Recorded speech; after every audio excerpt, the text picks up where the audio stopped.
20 million to be spent to renovate Emadwaleni Hospital. Eastern Cape Department of Public Works and Infrastructure MEC Babalo Madikizela visited Emadwaleni Hospital in Elliot Day on May 23. Madikizela's visit was to hand over a construction company to renovate the hospital. He was accompanied by Mbashe Local Municipality Mayor Samkelo Njanda.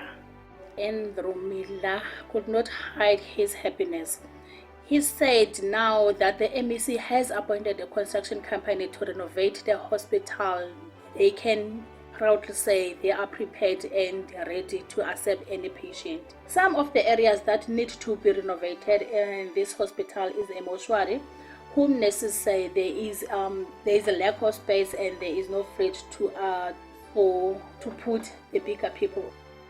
Happy njengoba side sakwazi ukufumana imali yokulungisa isibhedlela sakwazi nokufana nokontraka ozokwazi ukusiqala, but we are just hoping for into yoba uzokwazi ukuzimeet ezi targets nezi timelines esizibekileyo, because imeko yesisibhedlela imbi, there's no infrastructure and already kune-patients and sinexhala njengoba kusiya iwinter into yoba zingenyuka ii-cases apha and sicollapse esibhedlela basokwazi ukubagcina abantu.